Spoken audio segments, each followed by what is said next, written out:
គេមកយកក៏ទៅលោកទៅខ្លួនឯងទៅខ្លួនឯងចិត្តហ្នឹងគេនិយាយថា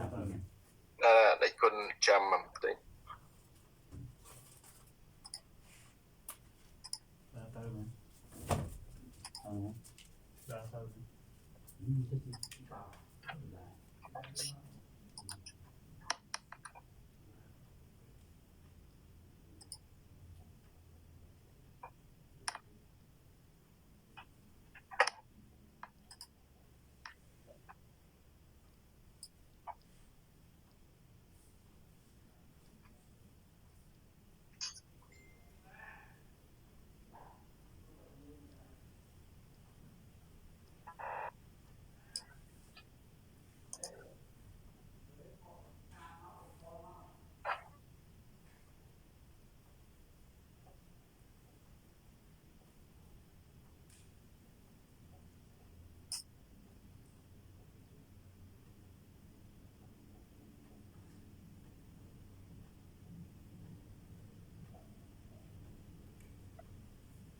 ដូចបាត់ព្រះអង្គកម្ពុជាក្រោមអត់ឃើញ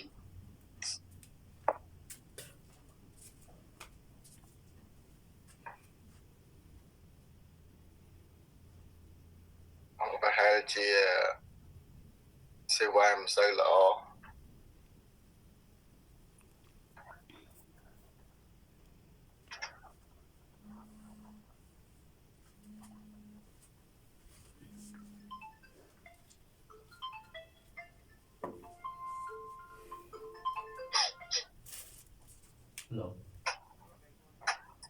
លោកគ្រូរួចតម្លាក់ slide ឲ្យអត់លោកគ្រូដូចថាទូរស័ព្ទខ្ញុំគាំងថតបានខ្លះអត់ខ្លះលោកគ្រូអីចាំតម្លាក់ឲ្យលោកគ្រូបាទលោកគ្រូលោកគ្រូឆ្លុតត្រែកកម្មវិធីjust នេះលោកគ្រូឆ្លុតត្រែកកម្មវិធីហ្នឹងលោកគ្រូកម្មវិធីហ្នឹងអាច record វីដេអូបានអញ្ចឹងលោកគ្រូកម្មវិធីអីចាំខ្ញុំ forward ចូលក្រុមលោកគ្រូសារកម្មវិធីហ្នឹងខ្ញុំទៅតែដឹងពេលចូលរៀនក្រុមសារដែរលោកគ្រូថ្មីសម្រាប់ខ្ញុំដែរចា៎លោកគ្រូតែកម្មវិធីហ្នឹងអាច record បានដល់ដោយកម្មវិធី Google Meet ទេចឹងបាទ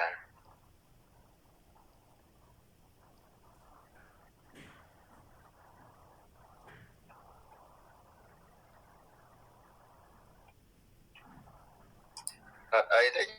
ចាំខ្ញុំ record ទៅវាធ្ងន់ពេក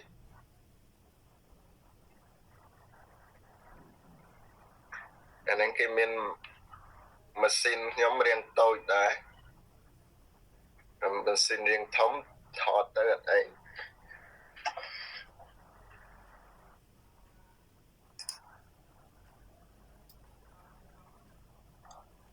លោកគ្រូថ្ងៃហ្នឹងយើងរៀនទស្សនវិជ្ជាអាស៊ីឯគ្រូ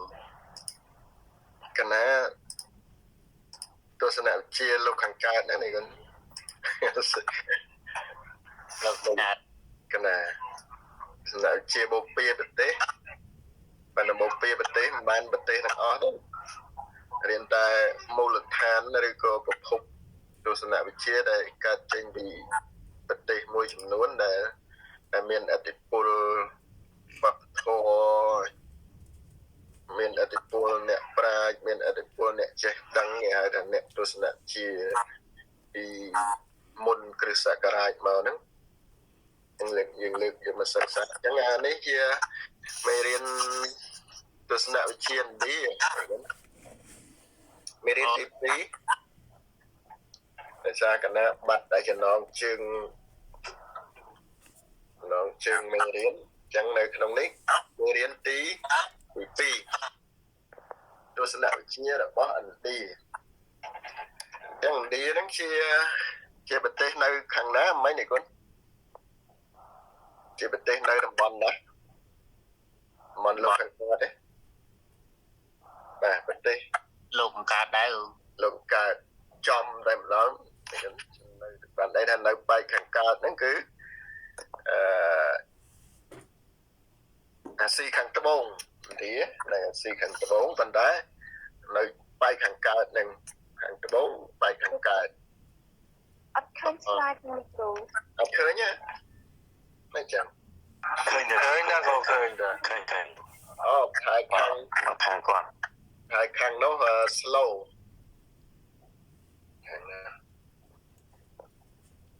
តែគុណនេះគឺមានអ្នកប្រាជ្ញអ្នកចេះដឹងនឹងតាំងពីមុនគ្រិស្តសករាជ 3000 ឆ្នាំមកម្លេះបាទយ៉ាងហើយបានជាមានគំនិតចាស់ទុំហើយមានការសាយភាយនៃគំនិតជំនឿវប្បធម៌ប្រពៃណីនេះរៀងដាលមកដល់ប្រទេសកម្ពុជាយើងអញ្ចឹងបានកម្ពុជាយើងមិនអាចចោលបានទេទៅលើប្រព័ន្ធគំនិតទស្សនវិជ្ជាលោកខាងកើតជាពិសេសរបស់ឥណ្ឌានឹងឯងចឹងវប្បធម៌ប្រពៃណីនាមទម្លាប់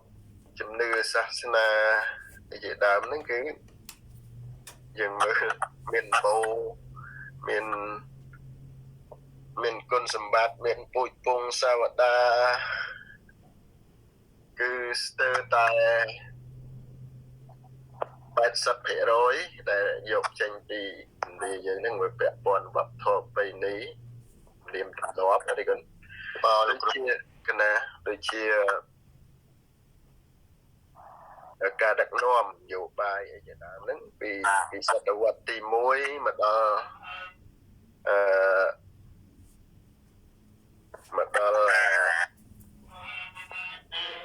សម័យអង្គរនេះមកដល់សតវត្សទី14បើលោកគ្រូអង្គមួយប្របាទទៀននេះគ្រូណាសតវត្សទី1គឺដូចជាមានសម្លេងខ្ទោ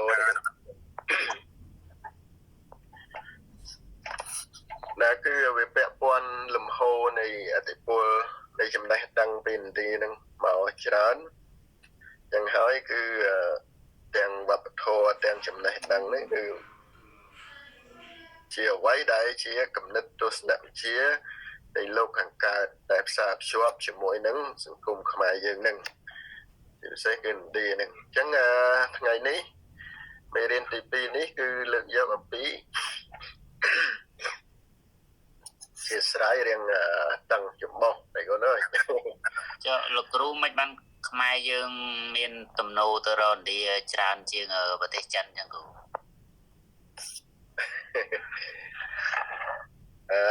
តាំងពីសតវត្សទី1មកម្លេះដោយគុណបានដឹងអំពីប្រវត្តិសាស្ត្រមកហើយប្រវត្តិសាស្ត្រខ្មែរយើងមានការផ្សារភ្ជាប់ជាមួយនឹងឥទ្ធិពលឥណ្ឌាមិនត្រឹមតែ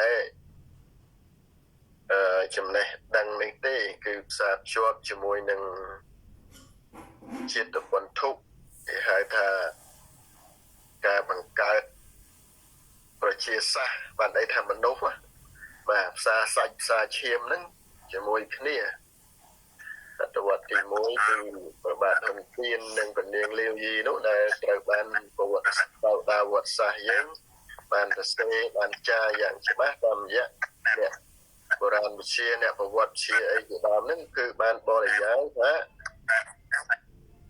ស្ដេចស្រីខ្មែររៀបការជាមួយនឹងពាណិជ្ជករឥណ្ឌាណាហើយក៏ជារាជវង្សហូហើយរហូតមកដល់បច្ចុប្បន្នហ្នឹងគឺវាមានសាវតាជាប់ជាមួយឥណ្ឌាណាចឹងបានន័យថាយើងជាប់ខ្សែព្រះដែរគ្រូកណាជាប់បើជាប់ខ្សែព្រះមិនមានធម៌ព្រះមកបរិបត្តិអីគាត់ចឹងមិននៅឆ្ងាយពេកទេគ្រូជាប់ខ្សែដែរជាប់ខ្សែជាប់ឈាមដែរកណាតែលោកគុណបានរៀនអំពីទស្សនវិជ្ជាខ្មែរគឺលោកគុណបានបង្ហាញច្រើនពាក់ព័ន្ធនឹងអត្តពលនៃទស្សនវិជ្ជាខ្មែរហ្នឹងហើយនៅក្នុងនេះយើងក៏មិនទៅណាឆ្ងាយអំពីទស្សនវិជ្ជាលោកខាងកើតហ្នឹងដែលជាពូជពងលោកខាងកើតដែលផ្សារជាប់ជាមួយខ្មែរយើងក៏ជាលោកខាងកើតដែរមេរៀនខាងក្រោយទៀតក៏មានទស្សនវិជ្ជាខ្មែរដែរនៅក្នុងមេរៀនខ្ញុំកណាហ្នឹងបាទព្រោះកដោប ទៅនឹងអ្វីដែលជាមានន័យថាបូព៌ាប្រទេសហ្នឹងវារៀងទលំទលាយបន្តិចមកជាហ្នឹងព្រោះមិនដុំប្រទេសលោកខាងកើតហ្នឹងវាច្រើនអញ្ចឹងយើងលើកមកសិក្សាមិនគ្រប់សពទេយើងលើកមកសិក្សាតែប្រទេសមួយចំនួនដែលមានវប្បធម៌ទស្សនវិជ្ជាហ្នឹងរីកចម្រើនខ្លាំងហើយមានគុណប្រយោជន៍គុណសម្បត្តិលេចធ្លោទៅឲ្យយើងយកមកសិក្សាកណាអញ្ចឹងកណាមិននិយាយច្រើនពាក់ព័ន្ធនឹងសាវតាប្រវត្តិសាស្ត្រខ្មែរជាមួយឥណ្ឌាទេអញ្ចឹងយើងមើលទៅទស្សនវិជ្ជាឥណ្ឌាតែម្ដងអញ្ចឹងទស្សនវិជ្ជាឥណ្ឌានេះគឺប្រភពមាន2ដំបូងគេហៅថាពួកអាស្តេកៈនិងពួកនេស្តេកៈបានន័យថានៅគ្រិស្តសករាជ 3000 ឆ្នាំហ្នឹងគឺគេនិយមពួកអាស្តេកៈនេះពួកឬគេហៅទស្សនវិជ្ជាអាស្តេកៈបាទអញ្ចឹងពួកហ្នឹងប្រើទស្សនវិជ្ជាវេទនេះគាត់បានន័យថាជាប្រភពចំណេះដឹងជាប្រភពនៃការបរិយាយបានន័យថាបញ្ហាពុទ្ធិភាវៈសុខៈហ្នឹងគឺបុគ្គលអំណាចឬក៏អំណាចនៃការដឹកនាំឬក៏អំណាចនៃចំណេះដឹងអំណាចនៃការវិពណ៌នាអំពីបាទអតិភិបអំណាចវិពណ៌នានៃចំណេះដឹងអ្វីគ្រប់សពបែបយ៉ាងគឺពួកអាស្ថិកៈហ្នឹងជាអ្នកគ្រប់គ្រងជាអ្នកផ្ដល់ចំណេះដឹងឲ្យយល់ដឹងគេហៅថាវេទពួកវេទណាអញ្ចឹងបើនិយាយអំពីវេទគឺសំដៅទៅលើព្រហ្មញ្ញណាបាទសំដៅទៅលើព្រហ្មញ្ញសាសនាបាទអញ្ចឹងអ្វីគ្រប់យ៉ាងគឺវាអាស្រ័យទៅលើតែតួអង្គក៏ទេព្រះបានន័យថាព្រះមានឥទ្ធិពលបាទគេហៅថាប្រភពនៃទស្សនវិជ្ជារបស់ឥណ្ឌាគឺកើតចេញអំពីអាស្ថិកៈទស្សនវិជ្ជាបានន័យថាវេទបាទឬក៏ជំនឿលើព្រះបាទហើយមួយទៀតទស្សនវិជ្ជាឥណ្ឌាមានប្រភពមកពីពួកនេស្ថិកៈឬក៏នេស្ថិកៈហ្នឹងឯងអញ្ចឹងខាងណាគឺបានសេចក្តីថានេស្ថិកៈហ្នឹងគឺបដិសេធវេទមិនមែនជាប្រភពនៃចំណេះដឹងទេបាទអញ្ចឹងមានសាសនាអីខ្លះមានព្រះពុទ្ធមានសាសនាចេនមានពួកចរវកៈនឹងឯងជាដើមបាទគឺបដិសេធនេស្ថិកៈនឹងឯងអន្តរចំណេះដឹងឬក៏ការវិពណ៌នាការបកស្រាយឬក៏អ្វីទាំងអស់មិនមែនជាកណ្ដាប់ដៃឬក៏ឥទ្ធិពលរបស់ព្រះទេអញ្ចឹងដូចអ្វីដែលវិគុណអស់លោកស្រីបានជាច្បាស់ពាក់ព័ន្ធនឹងពុទ្ធសាសនាសាសនាចេននិងពួកចរវកៈអីជាដើមនេះគឺពួកគាត់មិនបដោតទៅលើតួអង្គអតីតទេពថាមានឥទ្ធិពលមកលើខ្លួនទេបាទសំខាន់គឺខ្លួនយើងនេះឯងជាម្ចាស់នៃខ្លួនបាទចំពោះអាស្ថិកៈនេះនៃគុណនៅក្នុងគំនុះតាងនេះគឺបែងចែកទៅជាអទេពនិយមនិងអតិទេពនិយមអទេពនិយមមិនជឿព្រះអតិទេពនិយមជឿលើព្រះបាទអញ្ចឹងគម្ពីរវេទមិនមានន័យថាសុទ្ធសឹងតែបដោតទៅលើជំនឿលើព្រះគ្រប់យ៉ាងទេបាទជំនឿលើប្រព្រំព្រះសិវៈព្រះឥសូរអីតែមួយយ៉ាងទេអញ្ចឹងការបែងចែកនេះគឺអតិទេពនិយមឬក៏អទេពនិយមបានន័យថាមិនជឿលើព្រះនេះគឺមានសាលាអីខ្លះនេះអសរកាត់អីគុណសាលាទ្វេនិយមបាទហើយនឹងសាលា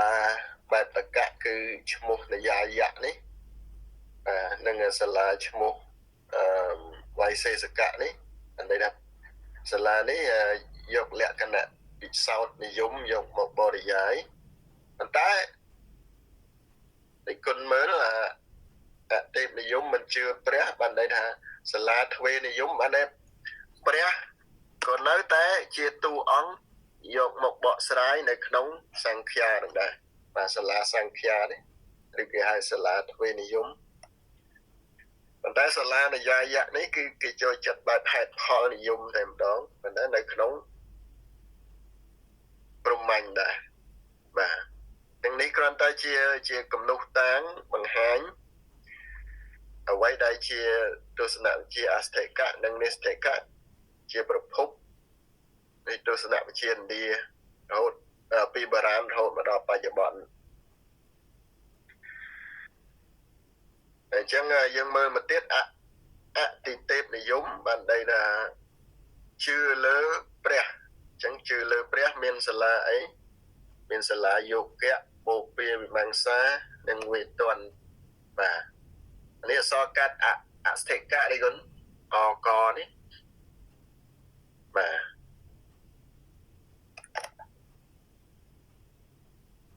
បាទនៅវគ្គវេទបានន័យថាចេញពីសាលា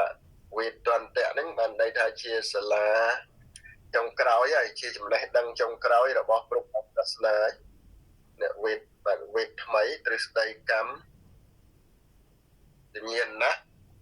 បក្ដិនិងរាជយោគៈរាជក្រឹស្នាស្វាមីវិវេតកម្មអីហ្នឹងពាក់ព័ន្ធដូចជារាមកេរអីជាដើមដែលគុណរាមក្រឹស្នាស្វាមីវិវេតកម្មអាហ្នឹងគឺសិក្សាតែជាអក្សរសិល្ប៍វេទទាំងអស់ហើយសាលាវេទន្តៈហ្នឹងគាត់បង្កើតនៅគម្ពីរច្រើនដែលមានចំណេះដឹងយ៉ាងជ្រាលជ្រៅរហូតដល់លំហូរនៃចំណេះដឹងទាំងអស់នោះផ្សាយភាយបានជាចំណេះដឹងយកមកសិក្សានៅសម័យហ្វូណនសម័យចេនឡាសម័យអង្គរហ្នឹងមានភាពសម្បូរបែបមែនទែនគឺសិទ្ធិសឹងតែជា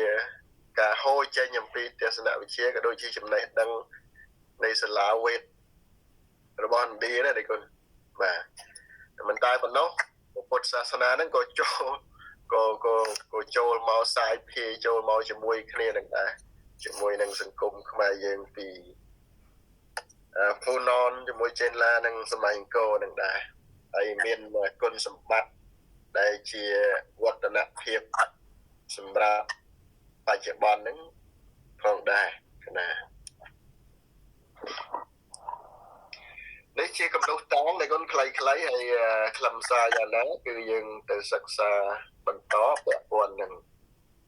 អ្វីដែលជាទស្សនវិជ្ជាឥណ្ឌានេះឯងអញ្ចឹងកំណត់តាំងនេះជាការចង្អុលបង្ហាញខ្លីៗហើយពិបាកយល់ហើយដើម្បីឲ្យយល់ជ្រាលជ្រៅច្បាស់គឺយើងទៅសិក្សាផ្ទាល់ទៅលើខ្លឹមសារនីមួយណាតែគាត់ណាសុំសម្រាប់5-10នាទីទៅណាលោកគ្រូពេលថ្ងៃចូលរៀនម៉ោង2ឬក៏ម៉ោង1លោកគ្រូម៉ោង2សាលាទៅម៉ោង2ម៉ោង2ចឹងមានខ្ញុំបញ្ញាប់ទៅពេញទេចឹងបាទគ្រូបញ្ញាប់រហូតមកអត់អីកុំគិតច្រើនរៀនទស្សនវិជ្ជាគ្រូដាក់មកមើលច្រើនបើទៅម៉ោង5ក៏ដល់ពេញងឹតចឹងខ្លាចខ្ញុំមានទៅហើយចេញមកមុនព្រោះឥឡូវបើម៉ូតូឡានលឿនណាស់ឥឡូវនេះទៅបដាទៅឡើងទៅអូជោគជ័យអីយ៉ាងបាទគ្រូបំរុងហ្នឹងមិនអីខំតិចធ្វើឲ្យបានប្រសើរទៅបានជាប់មន្ត្រីរដ្ឋពេញសិទ្ធិគេតាមដាននេះណាកិច្ចសន្យានេះឯងខ្ញុំសម្រាប់ទៅនៅល្ងាចរបស់ហងរៀនថាភ្លៀងទៀតឡើងចាអរគុណ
ស្វានយកស្វានយកណា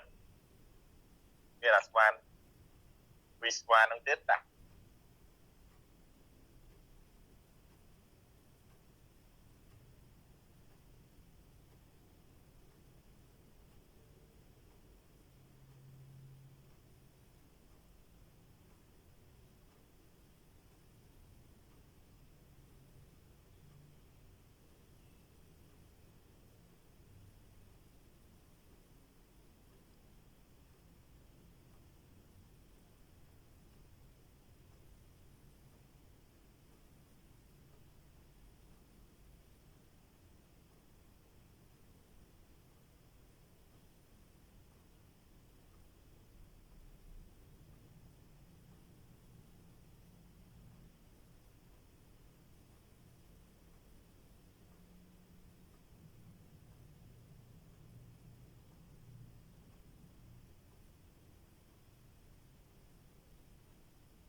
ថ្វាយគុំអូនចាស់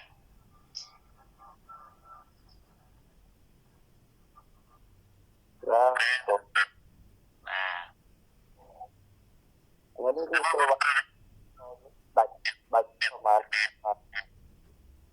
នៅនោះមានទឹកឡើងទឹកជន់អីទេបងទឹកមានភ្លៀងចំនួនអីអត់អត់ទេបងអូវាផ្សាយព័ត៌មានឃើញទឹកលិចទឹកអីតែជើងហ្នឹងចាទៅខាងជើងនៅបណ្ដាញទៅក៏វាព្រៀងប្រហែលមើលខ្ញុំមានចូលខាងកណាគិតថាអីវៀតណាមជើងដីទួលតាកណាគិតថាបងទឹកដីទៀប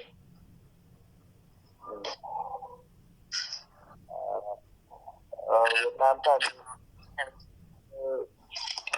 ដូចតំបន់ភ្នំខ្លះដែលបានជាមួយនឹងវារិទ្ធណារត់កណាហើយដូចជា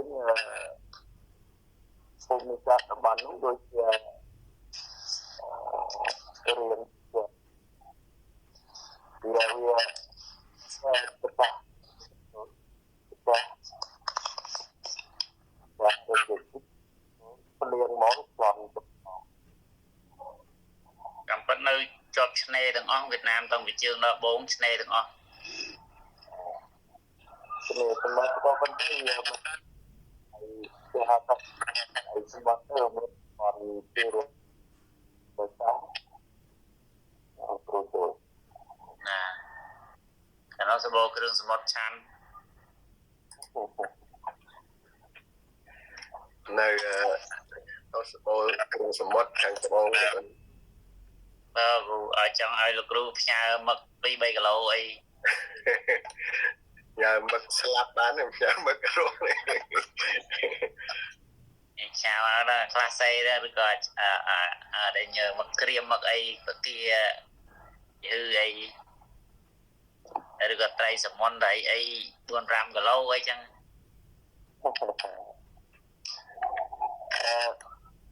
តំបន់កណានេះគឺអូផ្លែឈើអូរបបផ្លែឈើចំពោះមកនេះគឺដូចថា10 គីឡូណាអត់ថានៅនេះគឺដំបូងផ្លែឈើដូចជាដងប្រទីដងអីអូ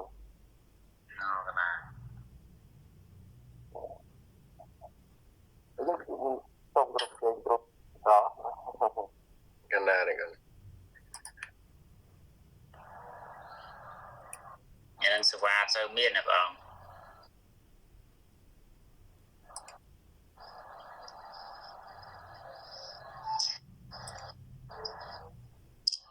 ពាក់ព័ន្ធមួយប្រទេសឡាវមិញគ្រូថាអត់មានជាប់គំនាបក្រោមគោលនយោបាយរបស់វៀតណាមទេណាខ្មែរយើងក៏ចេះតែយល់ច្រឡំមកដល់ទង់ជាតិបាក់កុម្មុយនីរូបអីរូបខ្វៅហ្នឹងបកក្រហមហ្នឹងចេះតែច្រឡំថាទង់ជាតិវៀតណាមកណាប៉ុន្តែស្ថានភាពជាក់ស្ដែងនៅឡើយដូចជានៅសេដ្ឋកិច្ចក្រោមការអធិបុលរបស់ប្រទេសចិនទេបើតាមមើលជាក់ស្ដែងគ្រូកណាពាក់ព័ន្ធតំណែងគឺចិននឹងហើយដែលគុណបានដេកថាចិនក្តោបក្តាប់សេដ្ឋកិច្ចតំណែងអីភាគច្រើននាំពីចិននឹងថៃឯងហើយធ្វើផ្លូវអន្តរជាតិធំអីធ្វើរថភ្លើងលឿន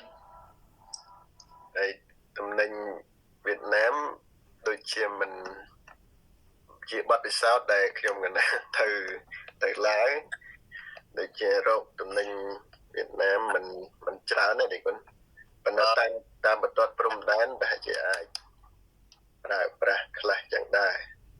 អាត្មាមើលឃើញថាយុទ្ធសាស្ត្ររបស់ចិនទប់ស្កាត់អធិបុលវៀតណាមដោយប្រើយុទ្ធសាស្ត្រផ្លូវមួយខ្សែក្បាត់មួយដើម្បីបំបែកឡាវកម្ពុជាវៀតណាមចេញពីគ្នាគ្រូ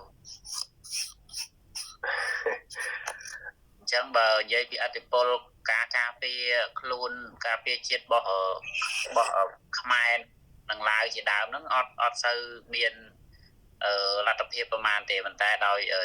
អធិបុលរបស់ចិនប្រើគោលនយោបាយផ្លូវមួយខ្សែក្បាត់មួយហ្នឹងផ្លូវសូត្រថ្មីរបស់សូត្រហ្នឹងហើយមកទៅហ្នឹងបន្តមកស៊ីចុងពីងគាត់ធ្វើជាផ្លូវមួយខ្សែក្បាត់មួយផ្លូវមួយសេដ្ឋកិច្ចមួយអញ្ចឹងគាត់បបែកគាត់ធ្វើប្រព័ន្ធឈូសផ្លូវព្រំដែនហ្នឹងគាត់ធ្វើចេញមកដោយបានន័យថាធ្វើទោះបីជាមានលុយឲ្យគាត់មិនមានលុយគាត់ធ្វើទៅហ្មងកណាបើយើងវិភាគទៅតាមអ្វីដែលជាចរិតចិនគឺគាត់ប្រើគោលនយោបាយផ្លូវមួយខ្សែក្បាត់មួយហ្នឹងដើម្បីជាចំណងទូតតាំងពីបុរាណមកណាផ្លូវសូត្រសមុទ្រឯណាតាំងពីសតវត្សទី1ផ្លូវសូត្រសមុទ្រក្បួនពាណិជ្ជកម្មអីជាដើមណាហើយរហូតមកដល់នឹងចិនទៀតសិតតែជារឿងដែលគោលនយោបាយចិនហើយជាចំណងចាត់ទុកណាដូចនៅឡាវវរិយអគ្គិសនីធំទាំងអស់ចិនហើយចិនវិនិយោគរ៉ែជីកនំជីកអីធ្វើផ្លូវធ្វើអីវិនិយោគទុនធំគឺចិនក៏ដណ្ដប់ហើយតំបន់ទេសចរចិនទិញស្ទើរតែទាំងអស់ហើយទោះបីតែវរិយអគ្គិសនីក៏ចិនទិញយកពីរដ្ឋអស់ដែរតែគុណ$30,000ទៅបានទៅអាម្ដងគឺ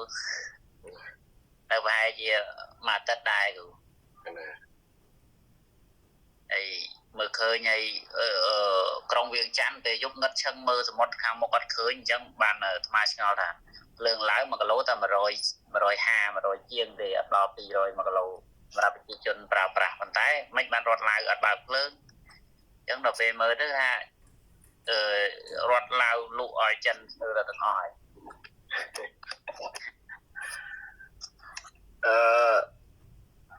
អាហ្នឹងវាពាក់ព័ន្ធនឹងនេះដែរដែលគេហៅសវណ្ណភូមិនេះគុណពួកសវណ្ណភូមិហ្នឹងខ្ជិលបាត់ន័យថាវាទុនសិនសេដ្ឋកិច្ចវាសិតតែមាសទាំងអស់អញ្ចឹងមិនបាច់រស់ស៊ីអីក៏រស់ដែរពួកវាមានមាសទឹកដីមានហូបអាហារសម្រាប់ប្រើប្រាស់យើងមើលគោលនយោបាយយើងមើលរបៀបយុទ្ធសាស្ត្រជាក់ស្ដែងចិនចូលមកជ្រៅប៉ុន្តែអត់មើលអត់ឃើញរូបរាងទេមើលអត់ឃើញតម្រង់អីទេប៉ុន្តែយើងភាគច្រើនយើងមើលឃើញតែវៀតណាមចូលឡាវចូលខ្មែរចូលអីចឹងប៉ុន្តែដល់ពេលចិនដែលចូលមកជ្រៅហើយស្ងាត់នេះយើងអត់ដឹងរឿងទេតែដូច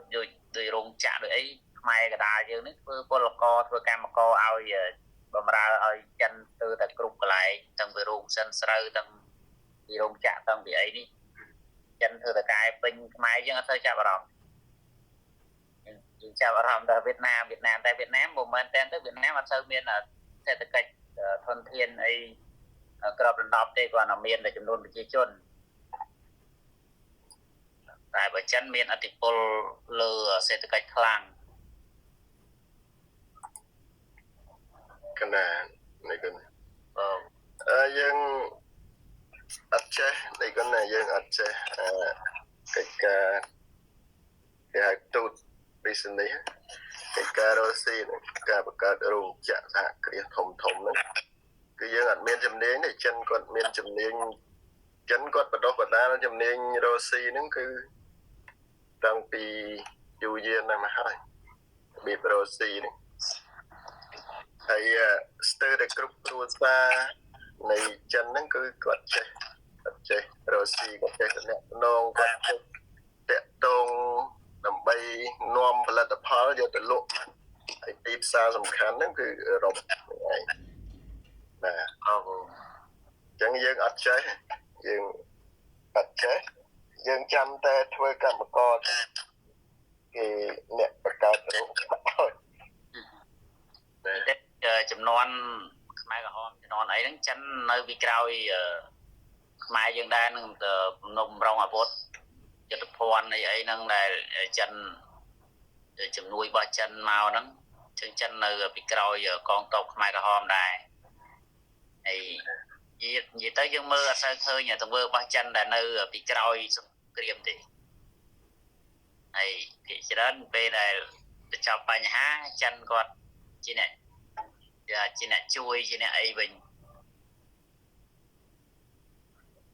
តែយុទ្ធសាស្ត្រចិននិយាយទៅយុទ្ធសាស្ត្រគ្រប់គ្រងឥណ្ឌូចិនឬក៏គ្រប់គ្រងសមុទ្រចិនខាងត្បូងហ្នឹងនៅតែមិនចោលគឺយុទ្ធសាស្ត្រមួយហ្នឹងនៅតែចិននៅតែបន្តរហូតណានេះណាតាត្រឡប់ទៅខ្លឹមសារមេរៀនយើងវិញចឹងអ្វីដែលជាប្រភពកំណើតទស្សនវិជ្ជាឥណ្ឌាដូច slide ទី1បានបង្ហាញហើយគឺមានប្រភពកំណើតចេញអំពីអស្ថិកៈនិងនិស្ថិកៈបាទចឹងអស្ថិកៈទស្សនវិជ្ជានោះគឺកើតចេញអំពីក្រុមដែលបាទជឿលើវេទនិយមឬក៏អតិទេពនិយមហើយពួកនិស្ថិកៈនេះគឺមិនពឹងផ្អែកលើព្រះទេឬក៏វេទនិយមទេអញ្ចឹងចំណុចមួយកំណើតទស្សនវិជ្ជាឥណ្ឌាបាទអញ្ចឹងនេះជាកំណើតឃើញណាដំណាក់កាលមុនតកៈបានន័យថានៅពីឆ្នាំ3000ឆ្នាំមកដល់185ឆ្នាំមុនគ្រិស្តសករាជហ្នឹងគេចាត់ទុកថាដំណាក់កាលមុនតកៈហ្នឹងស្អីគេហ្នឹងតកៈហ្នឹងគឺបានន័យថាហេតុផលបាទត្រេះរិះវិចារណាប្រកបដោយហេតុផលអញ្ចឹងអតិពលនៃដំណាក់កាលមុនតកៈហ្នឹងគឺច្រើនតែពឹងផ្អែកទៅលើព្រះឬក៏តួអង្គអតិទេពអីជាដើមក្នុងរូបនេះតូចពេកមើលមិនឃើញអញ្ចឹងអតិពលអ្វីក៏ដោយលក្ខណៈធម្មជាតិអីក៏ដោយឲ្យតែអ្នកមានប្រាជ្ញាពិពណ៌នាទៅលើ